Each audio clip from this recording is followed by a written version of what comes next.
semangat pergi ke masjid atau semangat menyebut nama Allah, semangat melibatkan Allah itu kayak semangat kita nge-break ketika kita dalam bekerja, atau mungkin break me time kalau untuk kita pribadi gitu ya, butuh me time ketika kita penat dengan urusan keluarga, kita penat dengan urusan pekerjaan, kita capek dengan berbagai macam masalah, akhirnya kita butuh waktu untuk sendiri, kita butuh me time, atau mungkin kita butuh waktu untuk berdua dengan pasangan kita, sehingga kita mungkin jalan kemana, makan di mana, nonton apa, dan seterusnya. Itu kan semangat gitu ya. Bahkan kalau udah dijadwalin, misalnya kalau malam minggu besok kita misalnya mau nonton film misalnya, itu belum kejadian tapi udah bisa bikin break di hati kita, udah bisa bikin lega gitu. Walaupun kita punya banyak beban, tapi pas tahu minggu besok kita mau jalan nih, kan jadi nyaman ya. Sebesar apapun masalah kita, tetap aja semangat. Kenapa bisa gitu? Karena kita nganggap nonton itu break, nonton itu refreshing buat kita, bisa benar-benar menyegarkan semangat kita. Atau kalau teman yang senang musik misalnya, gimana semangatnya kita? Misalnya pas tahu datang grup-grup musik idola kita, sebutlah kalau anak-anak reggae misalnya datang grup musik reggae yang dari Brazil gitu, atau dari Jamaika datang ke Indonesia, atau anak-anak rock, atau NoFX misalnya datang untuk anak-anak punk rock misalnya ya, atau duet sama manggung bareng dengan Rosemary. Wah kan itu kan, wah kapan gitu ya. Terus beli tiket, udah gitu kita lihat tiketnya setiap hari, dilihat lagi tiketnya, padahal tanggalnya udah dihafal tapi masih ada dilihat-lihat terus. Kenapa? Karena kita ngerasa itu sesuatu yang benar-benar bisa nyelesain atau bisa menenangkan kita. Atau siang hari ketika malamnya kita akan nonton bola final Liga Champion antara Real Madrid melawan Manchester United misalnya. Siang itu kan kita udah nyiapin kopi, udah nyiapin kacang, udah nyiapin cemilan-cemilan, udah ngajak teman-teman kita kalau perlu nontonnya itu yang layarnya agak gede gitu. Nontonnya bareng-bareng, nggak akan tidur. Wah, kita udah planning, udah bikin rundown-nya, udah bikin itinerary-nya, kita bakalan ngapain, sehingga siangnya aja kita udah semangat gitu. Padahal nontonnya masih ntar malam, tapi dari siangnya kita udah semangat. Dan kita akan ngelakuin hal-hal yang mungkin bagi orang ngapain sih gitu-gitu amat, bagi kita asik tuh. Kenapa? Karena kita nganggap itu sesuatu yang break, yang benar-benar ada semangat breaknya bagi kita, ada semangat seru, nyantai, asik, nyaman buat kita. Orang nonton Persib misalnya, sebagai orang Bandung kan, kalau Persib lagi main, apalagi lawannya tetangga misalnya kan nih, wah itu kan semangatnya semangat perjuangan 45 kan, rela mati itu. Udah gitu kita hujan, panas, nggak penting, nggak ada cerita kenapa nggak ikut nonton Persib, hujan, itu nggak pernah dengar kan? Malu malah kalau dia ngomong nggak nonton Persib gara-gara hujan, jadi nggak ada alasan hujan. Walaupun sholat di masjid itu sebetulnya hujan itu alasan yang dibolehkan dalam agama untuk tidak ke masjid loh. Ada nggak alasan bagi teman-teman bobotoh hujan nggak perlu nonton di stadion, nonton di rumah aja? Nggak kan? Saking luar biasanya semangat kita untuk nonton di stadion bola. Jadi hujan malah makin seru, makin hujan itu makin keren gitu. Hujan tiketnya habis itu bukan masalah. Mau hujan, mau tiketnya habis, mau jalannya jauh dari luar kota dan segala macam, mau misalnya dihadang sama musuh atau apapun istilahnya, itu bukan masalah. Kenapa? Kita nganggap itu sebagai sesuatu yang seru buat kita. Bisa nggak kita punya semangat yang kayak gitu ketika kita mendengar suara azan? Atau yang paling dekat gini deh, bisa nggak ya setiap waktu azan itu semangat kita mendengar atau menunggu waktu azan tuh kayak semangat kita nunggu azan maghrib ketika sedang berpuasa? Tuh kan azan paling indah tuh kan azan maghrib ketika bulan puasa ya. Itu azan paling indah. Gimana pun muazinnya biasa aja, itu nggak masalah. Kalau azan yang lain kan kita kadang-kadang sok-sok mengkritik muazin gitu, muazinnya nggak enakan, saya malas ke masjid, alasannya muazin. Tapi kalau buka puasa, mau muazinnya kakek-kakek, anak kecil yang baru belajar, malah kita bersyukur kalau ada anak kecil yang iseng belajar azan jam 5 lebih dikit gitu, Allahu Akbar, wah buka gitu. Ada alasan. Nanti pas ternyata salah, ya nggak apa-apa, udah makan, alhamdulillah gitu kan. Azan paling indah itu azan maghrib ketika puasa. Hari Senin, hari Kamis, bulan Ramadan, tanggal 9 Zulhijjah, itu azan maghrib terindah yang kayaknya yang gak tahu saya doang atau teman-teman ngerasain juga. Saya mah ngerasain itu azan maghrib paling indah, ditunggu-tunggu gitu. Nih azan kok belum azan aja, padahal udah mau gelap nih. Lihat jam, dikit-dikit lihat jam, pengen banget azan, begitu azan langsung. Malah belum azan juga udah dipegang di sini nih. Begitu udah mendekati azan taruh di sini, pas azan langsung. saking udah nggak sabaran nunggu azan. Bisa nggak kita punya semangat menunggu azan yang kayak gitu, tapi untuk waktu-waktu yang lain? Menjelang zuhur, kok belum azan ya? Aduh, bentar lagi mau azan harusnya nih. Kok belum dikumandangin azan? Langsung wudu, datang ke masjid, nungguin. Bayangin, ada seorang tabi'in. Ini dikenal dengan istilah Sayyidut Tabi'in, pemimpinnya para tabi'in. Namanya Sa'id Ibnu Al-Musayyib atau Al-Musayyab. Sa'id Ibnu Al-Musayyib ini 30 tahun mendengar azan di dalam masjid. Maksud mendengar azan dalam masjid, dia tidak berkumandang azan di Madinah kecuali Sa'id ada di dalam masjid. Gak pernah ngedengerin azan di tempat wudu tuh gak pernah. Apalagi di rumah. Di tempat wudu aja gak pernah. Selalu mendengar azan di dalam masjid. Begitu azan pasti ada Sa'id di dalamnya. 30 tahun.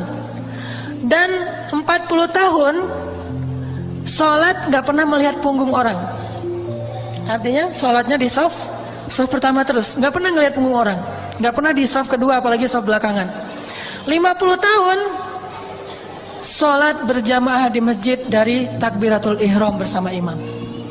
Jadi 30 tahun azannya di dalam masjid, 40 tahun sholatnya di soft pertama, dan 50 tahun dia sholat selalu takbiratul ihram bareng dengan imam. Saking semangatnya Sa'id Ibnu Al-Musayyib untuk melaksanakan sholat. Bagi dia sholat itu udah mungkin bisa kita bilang kayak konser buat kita. Sholat itu sesuatu yang ditunggu-tunggu banget, dibela-belain. Bahkan mau bayar berapapun dia rela, yang penting dia bisa sholat tepat waktu dan berjamaah di masjid. Ini gimana sih punya semangat yang kayak gini? Sampai kita akhirnya bisa ketika mendengar suara azan itu bahagia gitu. Ketika menyebut nama Allah itu jadi tenang. Ketika disebut nama Allah kita dengar dari orang lain, kita jadi mantap. Innamal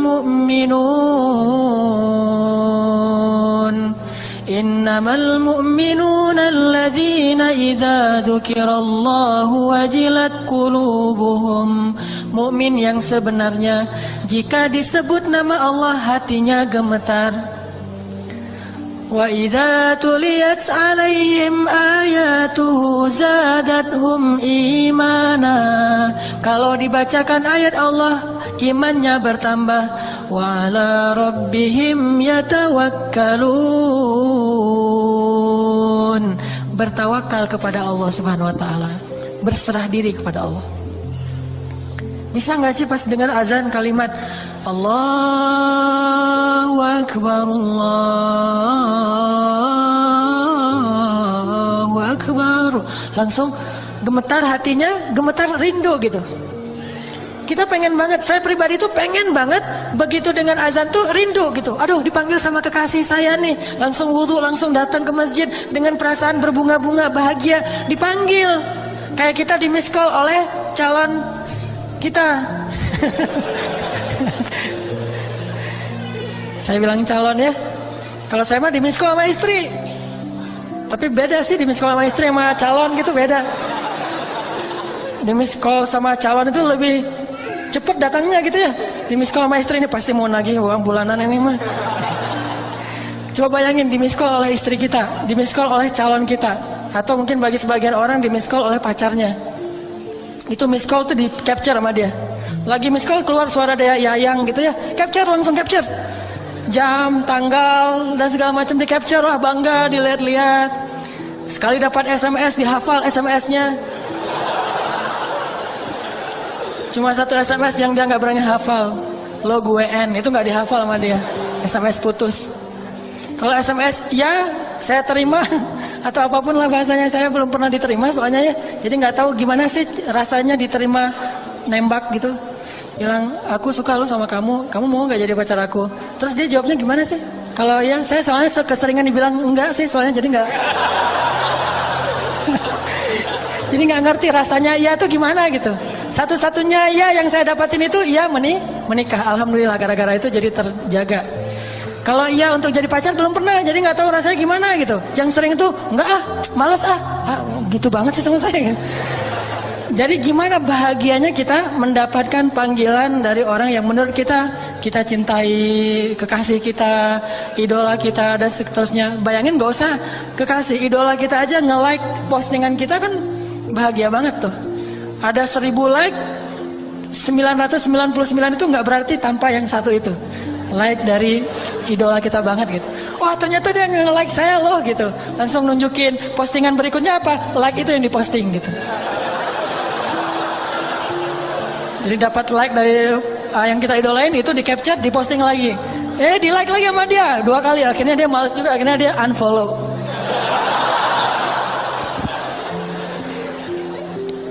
Gimana caranya biar kita bisa punya semangat kayak gitu ketika mendengar suara azan? Pertama, kita harus belajar butuh sama Allah.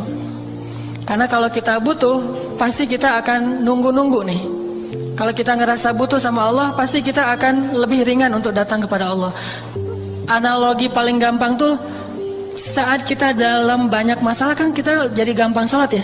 Kalau lagi banyak masalah, sholatnya khusyuk. Lagi banyak masalah, tahajud, berapa juz? 1 juz, aduh gak ada yang 2 juz ya. Gitu. Kalau lagi diputusin, nyari yang 2 juz. Kalau lagi nyambung, nyarinya yang 2 ayat. Gak ada yang 2 juz, saya lagi pengen yang 2 juz, jangan yang 1 juz, di Al-Latif mah cuma 1 juz doang. Saya pengen yang 1 rakaatnya itu 3 lembar. Jadi 10 rakaat, 10 rakaat itu 3 juz, 30 lembar. Oh ada tuh, di mana? Di Mekah kata dia. Atau di Baghdad. Nah artinya, kok bisa ketika kita lagi banyak masalah, sholatnya ringan? Coba, pas lagi banyak masalah pasti ke masjidnya rajin kan? Wudu langsung udah ada di masjid. Malah kita sering nunggu-nunggu muazin. Begitu muazin telat dikit aja langsung kita yang azan. Azannya baper lagi tuh. Hayalah sholahnya, hayalah sholah. Perhatiin gue dong gitu ya. Hayalah sholahnya irama kurdi, tapi kurdi yang paling baper. Kalau kurdi kan hayalah sholah.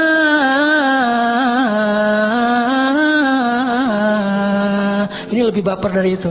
Sampai ada serak-serak basahnya. Udah gitu saking bapernya panjang, keputus lagi napasnya, di akhirnya gitu. Ini semangat ke masjid. Kok bisa? Karena kita ngerasa butuh sama Allah. Ya Allah, lembutkanlah hati bapaknya supaya bapaknya itu butuh kan? Jadi semangat. Lagi banyak hutang, ya Allah mudahkanlah saya dalam membayar hutang. Kalau perlu tolong lembutkan hati orang itu supaya melunaskan hutang saya gitu. Ini kan gara-gara kita butuh. Cuman kenapa kita selalu ngerasa butuhnya pas lagi ada masalah? Bukankah hidup kita itu sebetulnya dalam banyak masalah? Dan masalah itu sebagian besarnya kita belum sadari karena belum terjadi mungkin. Kita selalu butuh Allah Subhanahu wa taala, dan kadang Allah, bahkan bukan kadang, sering Allah itu menolong kita, menyelamatkan kita dari banyak masalah tanpa kita sadari, sehingga kita pikir nggak ada masalah. Padahal masalah itu datang kepada kita, Allah Allah bentengi kita dengan sholat kita yang sebelumnya. Sehingga pas masalah datang, akhirnya dia mental lagi. Datang lagi masalah, hilang lagi, datang lagi. Itu lebih sering daripada masalah yang udah datang kepada kita, kemudian Allah angkat setelah kita ngerasain. Malah lebih sering kita belum sempat merasakan masalah, udah Allah angkat masalahnya. Cuman kita nggak sadar. Makanya Allah mengatakan, yas'aluhu man fis samawati wal ard kulla yawmin huwa fi sya'n. Setiap hari Allah sibuk mengangkat masalah dari hambanya. Ada yang diangkat masalah setelah hamba itu merasakannya sehari, 2 hari, setahun, 2 tahun. Ada yang diangkat masalah itu sebelum hamba itu merasakan masalah ini. Jadi sering justru Allah itu sebetulnya menghindarkan kita dari masalah, menghindarkan kita dari kecelakaan, menghindarkan kita dari musibah, menghindarkan kita dari kerugian, menghindarkan kita dari sakit, penyakit. Sering menghindarkan kita dari banyak hal. Cuman Allah nggak pernah ngomong gini, hei hambaku, ini udah ya satu masalah aku hindarin nih. Kamu bersyukur gak sih? Ya bersyukur Allah, alhamdulillah gitu. Terus ini hambaku, kalau Allah mau ngomong kayak gitu, kayaknya kita gak sempat ngapa-ngapain. Kenapa? Sehari mungkin 1000 kali Allah akan ngomong kayak gitu kepada kita. Dihindarkan. Baik masalah yang menimpa kita secara personal, ataupun masalah yang menimpa kita secara kolosal. Baca deh sains tentang astronomi. Dalam semalam itu berapa asteroid atau komet atau bintang jatuh ke bumi yang terhindar oleh kebesaran Allah Subhanahu wa taala. Bayangin ukuran mobil aja. Walaupun ukurannya gede terus pas sampai bumi karena terkikis oleh gravitasi jadi seukuran mobil kena rumah kita, kan lumayan tuh. Bayangin kalau Allah tidak menghindarkan. Makanya Allah mengatakan di dalam Al-Qur'an, bagaimana kami menjaga kalian dari langit dan dari bumi di dalam surat Al-Mulk. Apakah kalian merasa aman? Padahal Allah Subhanahu wa taala lah yang menjaga kalian di langit dan di bumi. Terus siapa yang memberi kalian minuman, memberi kalian udara dan segala macam. Allah tuh banyak ngasih kebaikan buat kita. Yang harusnya kemarin kita ketularan dengan penyakit seseorang, tapi Allah hindarkan kita nggak ketularan, yang ketularan teman kita. Akhirnya kita jadi menjenguk dia, bukan dia yang menjenguk kita. Kok bisa? Kita nggak sadar aja. Bukankah kita sering harusnya menjenguk dijenguk oleh teman kita, malah kita yang menjenguk dia kan ya? Sama kayak saya sama teman pergi misalnya lagi ke Batu Karas. Ternyata kita sama-sama digigit nyamuk di sana mah. Nyamuk DBD. Pas sudah digigit nyamuk pulang baru di jalan dia udah sakit. Akhirnya pas sampai di Bandung saya ngejenguk dia.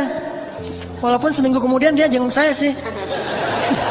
Tapi setidaknya harusnya mungkin bukan saya doang, saya, dia dan beberapa teman yang lain rata-rata pernah kegigit nyamuk lah karena di sana banyak nyamuk. Cuma kenapa kita berdua doang yang sakit walaupun dia duluan kemudian saya. Bayangin kalau yang lain juga kena. Yang lain yang nggak kena DB itu mungkin ngerasa saya mah nggak kena sakit. Padahal mungkin dia pantas juga untuk dirawat di rumah sakit, tapi Allah menghindarkan musibah itu dari dia. Dia aja yang nggak sadar. Dan itu sering terjadi dalam hidup kita. Maka kita harus selalu ngerasa butuh 24 jam dalam sehari, setiap detik kita butuh kepada Allah. Sehingga setiap kali Allah panggil, udah saya emang butuh sama Allah, udah datang ke Allah. Apalagi memang nyata-nyatanya secara zahir, emang kita punya banyak masalah. Wajah-wajah kita kan wajah-wajah bermasalah nih, banyak masalah gitu. Ketika kita lagi ngerasa sangat banyak masalah, maka sholat itu harusnya benar-benar jadi break kita dari masalah-masalah kita. Nggak nyaman hatinya, perasaannya, lagi tadi mungkin baru rame dengan pasangan, baru dimarahin sama orang tua, baru ada masalah sama teman, baru ngalamin sesuatu yang nggak nyaman. Hayalah sholat, udah datang aja ke Allah karena ngerasa butuh. Karena kita yakin begitu kita datang kepada Allah, kita libatkan Allah, Allah akan ikut menolong kita dalam masalah kita. Itu pasti. Tapi kalau kita nggak pernah ngelibatin Allah, nggak usah nuntut-nuntut Allah. Allah akan bilang, emangnya kamu ngelibatin saya? Bukankah kamu nggak pernah datang ketika saya panggil? Atau datangnya males-malesan, sekedar menunaikan kewajiban doang, dan itu juga belum tentu sah? Coba datang sebagai orang yang butuh kepada Allah. Pasti kita akan ngerasa lebih nyaman, lebih semangat untuk sholat. Dan kalau perlu gini aja nih, begitu azan ingat masalah. Apa yang kita pengen, masalah mana yang kita pengen tuntasin dulu. Pas Allahu Akbar, Allahu Akbar, wah saya pengen lamar kerja, datang ke Allah, Allah saya pengen dapat kerjaan yang halal, udah. Besok Allahu Akbar, Allahu Akbar, saya baru ketemu cewek, cuma saya nggak tahu namanya, nyari di mana ya tanya ke Allah aja deh, gitu. Datang ke Allah, ya Allah, mudah-mudahan saya ketemu lagi dengan dia. Kalau kedua kali ini saya nggak akan sia-siakan nih kesempatannya nih, langsung PDKT kenalan gitu ya. Yang pertama tadi kan agak-agak jaim, lihat-lihat sekali atau ngelihatnya lewat spion. Tapi kalau yang ini mah, wah udah nggak ada basa-basi, Neng, boleh tukar nomor HP gitu. Ya boleh, ternyata dia kasih nomor handphonenya, nomor handphone yang udah expired. Pas ditelepon nomornya tidak terpasang gitu ya. Jadi akhirnya nggak nyambung. Minta ke Allah, terus Allahu Akbar lagi. Saya pengen punya anak. Allahu Akbar lagi. Saya pengen apa gitu. Setiap Allahu Akbar minimal belajar ada pengennya dulu nih. Dan insya Allah selalu kita butuh Allah. Dan gak usah khawatir, pedagang banget sih, asal datang ke Allah minta sesuatu. Gak masalah, Allah itu suka dimintai, Allah itu suka dicurhatin, Allah itu suka kalau hambanya itu merengek di hadapan Allah. Istilah bahasa Arabnya itu ilhah. Allah itu suka kepada hamba yang suka ilhah, merengek. Allah gitu ngomong, ada apa ya abdi, ada apa? Allah, ini ada masalah dikit nih. Kenapa? Aduh, saya mah jerawatan, Allah gimana ya caranya? Ini bukan main-main ya. Kenapa? Karena Nabi bilang apa? Mintalah kepada Allah walaupun garam. Jadi kalau urusan sepele kayak garam aja minta ke Allah, apalagi urusan jerawat, kan itu lebih berbahaya itu. Menentukan nasib kita kan jerawat maya. Apalagi jerawatnya gede di hidung satu, di ini satu, kelihatan banget. Kan menentukan nasib banget. Kamu orangnya jorok, gak mau sama kamu kan gitu ya. Makanya jerawat itu bukan masalah sepele. Kalau garam aja kita minta sama Allah, apalagi bab jerawat. Allah, kenapa wahai hambaku pengen langsing, gitu. Pengen langsing minta sama Allah. Allah, kenapa hambaku pengen ada kumis, udah pakai wadoyok belum keluar juga, gitu. Minta sama Allah. Gitu. Bukan kumis, mungkin janggut kali ya. Saya pengen ikut sunnah ya Allah, cuman saya mah bukan ingkar sunnah, memang nggak ada kumis ya Allah, udah nggak ada janggut, udah dikasih banyak segala macam kemiri, wadoyok, segalanya belum keluar juga sehelai gini ya Allah, malah jadi aneh gitu. Malah jadi aneh. Minta kepada Allah walaupun garam, tapi bukan bermain-main dengan Allah, karena kita ngerasa Allah mah tempat segala meminta. Semuanya ada di sisi Allah, kebaikan itu ada semuanya di sisi Allah.